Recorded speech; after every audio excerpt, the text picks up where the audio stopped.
Sosial şəbəkələrdə onlayn avto ehtiyat hissəsi satışı adı ilə servis rəhbərini aldadıblar.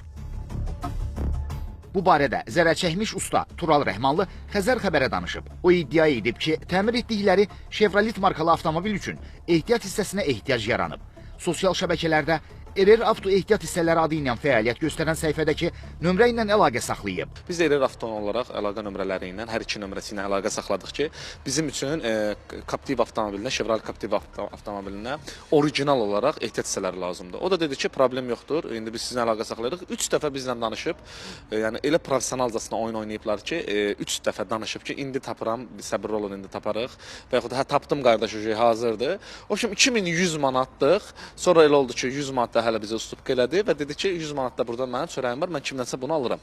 Dedim ki, baş üstə, yəni bizim üçün orijinal ehtiyat hissəsi olsun ki, müştəri baxımından problemimiz olmasa. Dedi, yaxşı, 2000 manatı kartdan karta ödəniş vasitəsilə elədik. Dedi ki, hal-hazırda mallar gəlir, bir saatdan sonra mal sizdədir. Lakin ödəniş edildikdən sonra özünü pərviz kimi təqdim edən şəxs zərər çəkənin telefonunu bloklayıb və əlaqəni tam kəsib. Zəng edirik, telefona cavab vermir, məhsulumuzu da vermir. Biz də atıb bloka 2000 manat önündən durduğumuz yerdə düşmüşük. Müştəriyə də cavab verə bilmirik. Deyirik ki, qardaş, maşının təhvil verməli idi.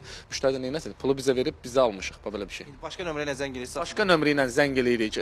Həmən telefona cavab vermir, amma bir nömrə əlaqə nömrəsi tapmışıq. Biz onu təqdim edə bilərik sizlərə. Siz özünüz maraqlanarsınız. 1400 manat bir nəfər atıb, 1250 manat bir nəfər atıb, 1000 manat bir nəfər atıb. Bunların hamısı yəni mağazinlərdir, böyük yəni sahibkarlardır, iş görən adamlardır. Dəfələrlə sosial şəbəkə hesablarında olan nömrələrə zəng vurub danışmaq istəsək də, telefonlar sönülü olduğundan alınmadı.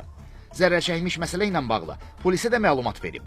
Daxili İşlər Nazirliyinin mətbuat xidmətinin əməkdaşı Cəsarət Qəmbərli Xəzər xəbərə bildirdi ki, vətəndaşın sosial şəbəkə üzərindən avtomobil ehtiyat hissəsi sifariş etməsi və ödəniş olunmasına baxmayaraq məhsulu əldə edə bilməməsi ilə bağlı polisə müraciət daxil olub. Müraciət əsasında ərazi üzrə polis orqanında araşdırma aparılır. Nəticəsindən asılı olaraq məsələyə hüquqi qiymət veriləcək. Ramal Abdullayev, Yusif Kərimli, Davud İbrahimov, Xəzər xəbər.